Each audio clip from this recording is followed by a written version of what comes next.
HOLZWARTH historic site access, half-mile dirt trail.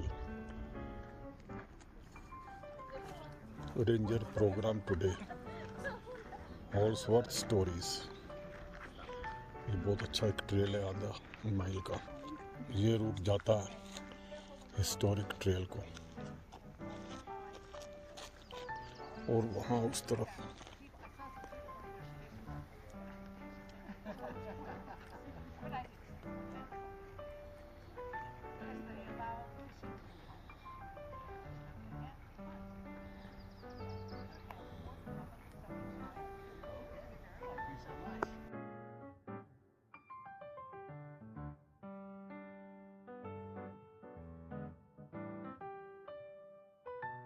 in 1917 by John and Sophia Holzwarth. They came separately from Germany but met in Denver, married, started a family, and they were very happy in Denver until 1917. In 1917, Prohibition closed their family business, which was a tavern grocery store. World War I was still going on, and they were German, so they were not looked upon kindly. And their youngest child, John Jr., was starting to get into trouble as a teenager. So the parents said, well, let's go into the mountains and establish a homestead. Now, the Homestead Act was established in 1862. And this act gave people for free 160 acres of land if they worked the land and improved it for 5 years. This usually meant that they established a farm or a ranch. And so Sophia and John Holzwarth came up here to homestead. And the site of their homestead is down this trail, half a mile. It's a very easy walk. And when you get up there, you will see all of the buildings of their original homestead. Now, they started out to have a ranch, but circumstances changed that, and it turned into a hunting and fishing lodge.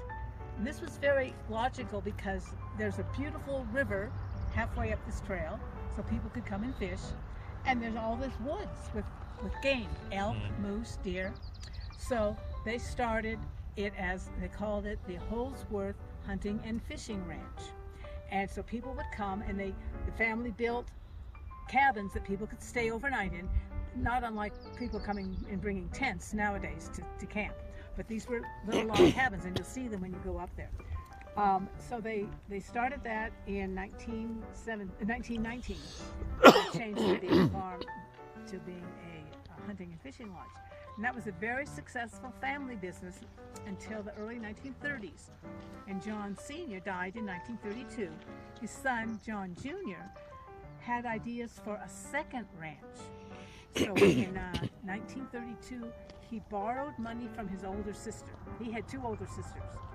And he built a ranch out in part of the valley, right next to the road. Now, the road was very important because it's the Trail Ridge Road, which connects Grand Lake with Estes Park. So people could come and go up over the mountains, in either direction, and just enjoy the beauty of this part of Colorado. So what happened, John said, I've been seeing lots of people come up that road. I'm going to make a ranch here where people can stay. So he made what is called a dude ranch. It was not for people who were hunters or fishers. It was for people who wanted to pretend to be cowboys. So he had a big barn, a bunch of horses, a lovely place for them to have meals. So people would come and stay at the dude ranch. And he named it the Never Summer Ranch, because the mountains behind you here were named by the Ute Indians the Never Summer Mountains because they always have snow on them. So John Jr. ran the Never Summer Ranch until about late 1950s. And then he was getting ready to retire. He was getting old. And the park had already been knocking on his door saying, John, would you like to sell us your land? We'd like it to be part of the national park. And John said, no, not yet. So finally, in 1974, very, very late, he agreed. And he sold the land, this part of it, plus the original homestead, which was altogether, he had acquired about 700 acres. And he sold that to the park, and they added it to the national park in 1975. and that's why it's now finally part of the park. It's a beautiful place. Isn't it gorgeous? Yeah. So any thanks And so what much. the park agreed to do was to maintain and preserve the original buildings. So when you walk up, you will see more buildings like this one, where the family lived and where the guests stayed in the cabins when they were up there.